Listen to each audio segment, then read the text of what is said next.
C'est un soir de décembre 2012, alors que je fais le point sur la journée qui vient de s'écouler, que tout commence.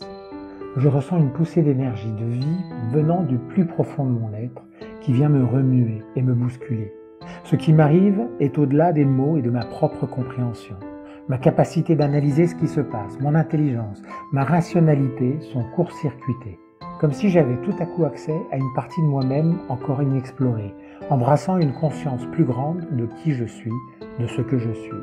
S'impose alors à moi la sensation profonde et inébranlable que je ne suis pas ce que je crois être. Ma personnalité, mon identité, mes valeurs, mes croyances, mon rôle dans la société, tous ces éléments qui m'ont permis de me construire et de m'affirmer en tant qu'individu jusque-là, sont autant de bulles qui explosent les unes après les autres. Tout ce qui a donné du sens à mon existence devient totalement insignifiant dans ce que je suis en train de vivre dans l'instant. Ce qui se manifeste en moi ne se discute pas. Ce n'est pas une pensée ou le fruit d'un raisonnement. La question d'argumenter pour tenter de le contredire ne se pose pas.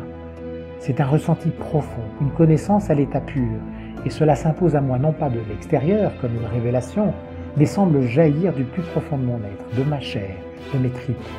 C'est quelque chose qu'une partie de moi-même sait depuis toujours et qu'il m'est donné d'entrevoir et d'expérimenter. Je suis époustouflé, abasourdi, pris entre rire et larmes, mais j'accueille pleinement ce qui m'arrive. Tour à tour, tous mes masques tombent, tous mes verrous sautent, comme si je me mettais complètement à nu, en me dépouillant de toutes les couches qui me constituent.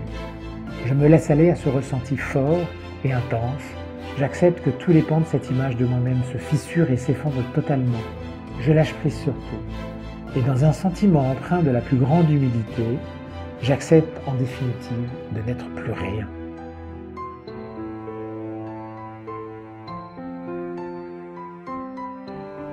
Mais plutôt que de me fondre dans cet état de néant, plutôt que d'avoir l'impression d'être englouti par une vacuité totale et de disparaître, c'est paradoxalement à ce moment précis que j'embrasse de tout mon être le sentiment d'exister le plus fort et le plus total qui soit.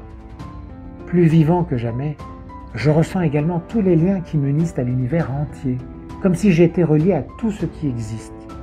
Il n'y a plus de séparation entre moi et le monde extérieur. Les deux se confondent dans une parfaite unité. En acceptant de n'être rien, j'accède à tout, je deviens tout.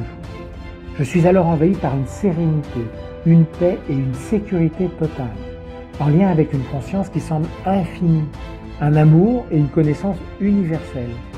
Il ne s'agit d'ailleurs pas d'une connaissance encyclopédique, liée à un savoir scientifique ou un raisonnement rationnel, mais d'une connaissance du vivant. Dans cette expérience, la conscience, l'amour et la connaissance sont synonymes. Ils proviennent de la même source, de la même énergie. Ce sont des mots différents mais qui expriment diverses facettes d'une seule et même dynamique, d'un seul et même fait, celui d'être, tout simplement.